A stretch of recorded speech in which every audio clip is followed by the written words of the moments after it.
On the verge of turning 30 and feeling the societal pressure to settle down, I desperately reached out to everyone I knew, asking, "Does anyone know a good match for me?" Through a friend's introduction, I met John, and after nearly a year of dating, we decided to get married. Just 2 months into our marriage, I found myself at my wits' end, yearning for a divorce as soon as possible. Looking back, there were a few red flags while we were dating, but my overwhelming desire to get married blinded me to all of John's flaws. They say hindsight is 20/20ths, and it couldn't be truer in my case. My name is Mia, a 29-year-old nurse, and John, who is 8 years older than me, turned out to be a boastful and compulsive liar. From the very start, he misled me about his job. John had claimed to be the store manager at the supermarket where he worked, but the truth was far from that. He was just a regular employee with no specific position. I didn't judge him for his job, but the deceit hurt. The truth came out when we were planning our wedding guest list. He casually mentioned, "We have to invite the store manager Alex and the assistant manager David," exposing his lie. "Wait, I thought you said you were the manager," I confronted John, feeling a wave of confusion and disbelief. He nonchalantly responded, "I never said that. I only mentioned that I'd eventually become the manager." "What? You lied?" My voice trembled with shock and betrayal. But with the wedding venue already booked and our families introduced, the pressure was immense. Sensing my hesitation, John added, almost as a threat, "If you really mind, we don't have to get married." Caught up in the moment and fearing the consequences, I regretfully replied, "No, let's get married," a decision I now see as a mistake. John, trying to appear confident and nonchalant, said, "You didn't fall for my job title. You fell for me, right? The details don't matter. Just follow me without fuss. Is that so?" His attempt at being cool only made the situation worse. The urge to question him, then why lie about being a manager in the first place, rose within me, but I swallowed my words, not wanting to start an argument. The next deception revolved around our living situation, which ultimately led to us moving in with John's parents. Before marriage, both John and I had been living with our respective parents, but I had proposed, "Let's build a house halfway between our parents' homes once we're married." Having always dreamed of owning a detached family house, I was determined to make this dream a reality. Growing up in a rundown rental, I had saved diligently for this purpose. John seemed on board, so house hunting became a regular part of our dates with visits to housing exhibitions and real estate agents. However, when it came time to make a decision, I suggested, "Should we consider the place we saw last week? Being close to an elementary school would be beneficial, don't you think?" John started, "My sister doesn't want to live near an elementary school because it's too noisy. She prefers being close to a convenience store, and my mom wants to be near a hospital. My dad, on the other hand, doesn't care as long as there's space for his puzzle collection." I was taken aback. Why are your sister's, mother's, and father's preferences coming into this? I had always envisioned it would be just the two of us. What? You knew this, did you? As the eldest son, it's only natural that we build a duplex for the whole family to live together. This was completely new information to me. I had always imagined us living alone, and I thought John was on the same page. "If that's the case," I replied, "I'm the eldest daughter, and my mother is alone at home. Your family still has both of your parents, remember? You're a woman, and I'm a man. It's different. Besides, your mother is fine with you getting married, right?" "That may be true," I responded, but I wasn't aware of this. As an only daughter, I'm concerned about my mother living alone. Initially, I considered marrying someone who would join our family, but finding someone who met those criteria was challenging. Once my mother reassured me, saying, "I'll be fine, so focus on your own happiness," I started dating John.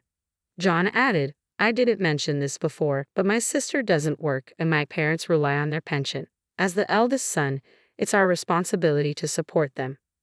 Hold on a minute, don't include me in this so casually. I might be willing to adjust to living with my in-laws, but having his sister move in as well is something I can't accept. His sister, despite being in good health and having no illness, refuses to work because she prefers a life of leisure. His mother shares similar traits, while his father, though quiet, spends his days watching TV and working on his puzzles without contributing to housework. Ha! You're the wife of the eldest son. Are you saying you have no intention of supporting the family? I was stunned. Was he serious? If he wanted to support them, he should do so within his own means. My dream of a new single-family home was quickly fading. John remained resolute. I'm not backing down. If you're unhappy with this arrangement, we can just get a divorce. So, for the time being, I decided to move in with John's family, believing it was the best decision under the circumstances. I put aside my dream of building our own house, unwilling to squander the savings I had diligently accumulated during my single years. Consequently, after our marriage, I found myself living with John's family.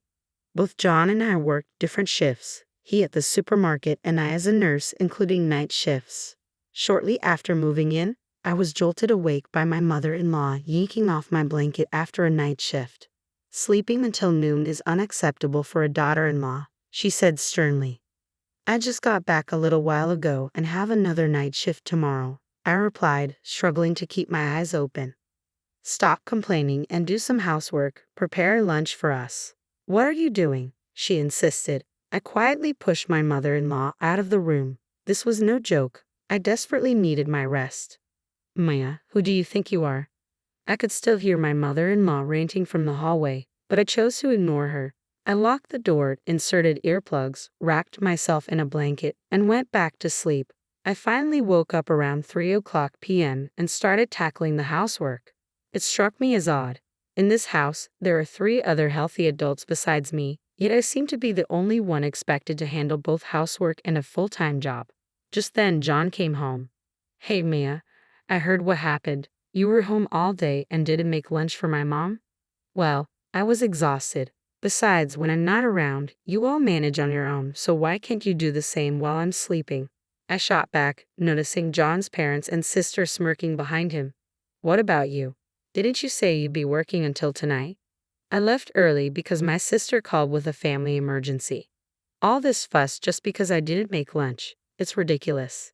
My frustration bubbled to the surface, only escalating the situation. John's scolding intensified, adding more fuel to the fire.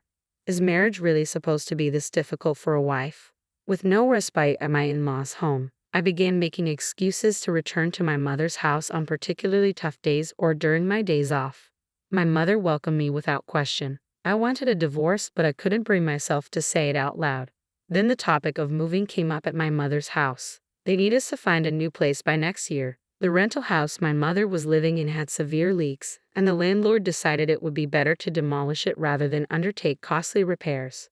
That's right, it's not immediate, but we need a pet-friendly apartment, my mother explained. After my father passed away, she started volunteering to temporarily foster abandoned or lost cats. Although we lived in a nearly 50-year-old rental, the landlord had been understanding about her fostering work.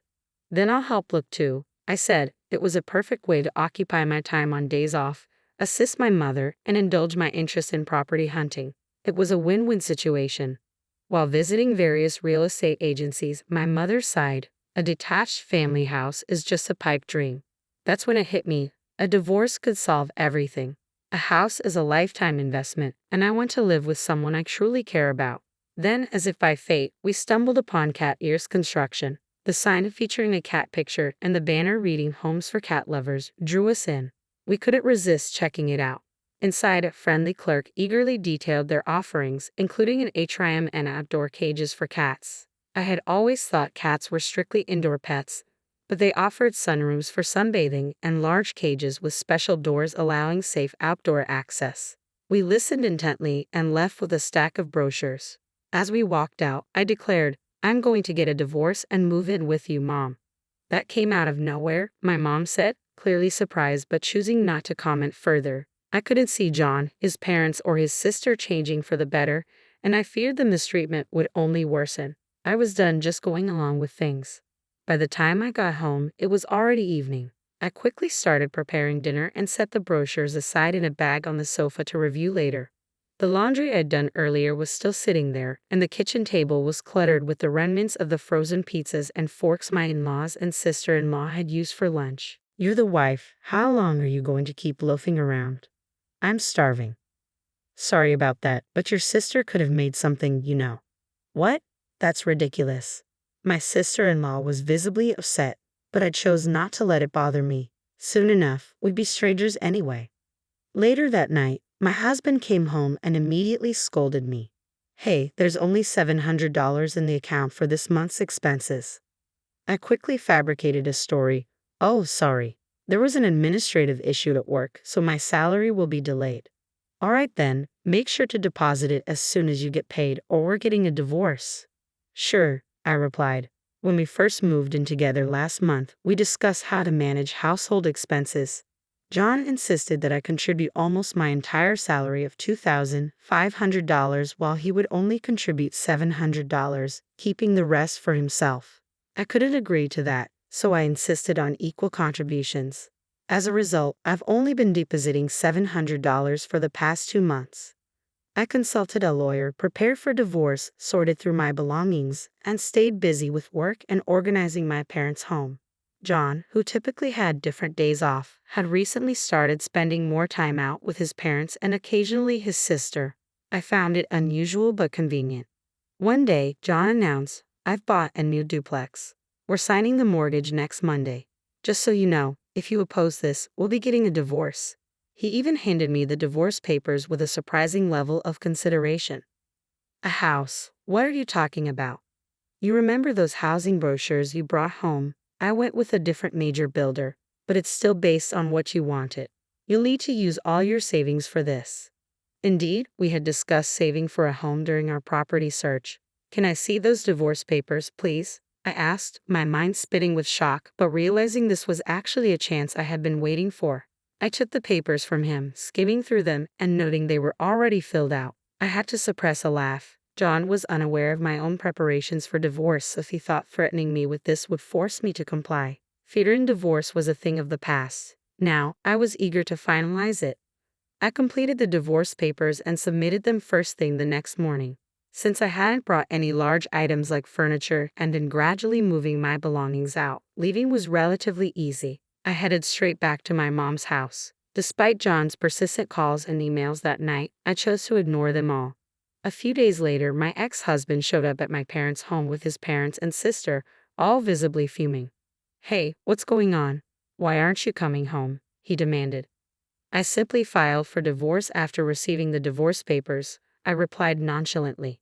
"Don't play games with me. I'd even built a house for us." "Well, you did that without consulting me and threatened divorce if I oppose. That was your decision," I reminded him. Maybe because we were at my mom's house, my mother-in-law was unusually subdued and attempted to downplay the situation, saying, "John must have been joking. Filling out divorce papers as a joke isn't funny. Our personalities clash completely, so I see this as a chance to end things. Irreconcilable differences are a valid reason for divorce," I said firmly. My sister-in-law jumped in. "We'll be in trouble without you. Who will provide for us? Who will pay the mortgage? That's something your family will need to figure out on your own. I'm a stranger now. Besides, why should I be responsible for a perfectly healthy sister-in-law?" I retorted. My father-in-law glared at me in silence. "I never thought you could be so cold," John said, clearly hurt. "Well, that sounds like a difference in values to me. Yet another perfect reason for divorce," I quipped. When I consulted with a lawyer, I learned that citing irreconcilable differences or a clash of values alone isn't typically enough to easily secure a divorce. However, in John's case, his lies about his job and income, his abusive behavior, and his attempt to unilaterally make me cover all living expenses made the reasons for our divorce clear-cut. On top of that, he bought a duplex on his own and threatened me with a pre-filled divorce form. "I won't accept this divorce," John insisted. "Even if you refuse to acknowledge it, you prepared the papers yourself, and your parents are witnesses," I said, showing him the photo I had taken of the completed form before submitting it to the lawyer. At that moment, my mother appeared, filming everything on her phone. "What do you think you're doing to my daughter? I've called the police. I've recorded everything, and I can make this public if needed," she declared. Although my mom hadn't said anything, her anger was palpable. My father-in-law, clearly unnerved by the mention of the police, started to panic. "Please, no police. This will make things look terrible. Just stop." I had always seen my father-in-law as the quiet type, but it became clear he could speak up when it mattered. I found it oddly revealing that John's tendency to boast might have come from his father. With that realization, John and his family reluctantly left. "What are we going to do now? We can't afford the mortgage," I overheard them lament. "Well, I suppose we'll have to cancel," they said. I knew that if they were already under contract, there would be cancellation fees, and with John's income alone, affording the house would be impossible. It was their own doing. Later on, likely concerned about their public image, John and his family settled with me without further fuss. A few months after, my mom and I moved into our dream home, a brand new detached house designed by Cat Ears Construction, specifically tailored for the comfort of rescue cats. Knowing about my mom's work with rescue animals, the company built the perfect house for us at a significantly reduced price. Both my mom and I were overjoyed.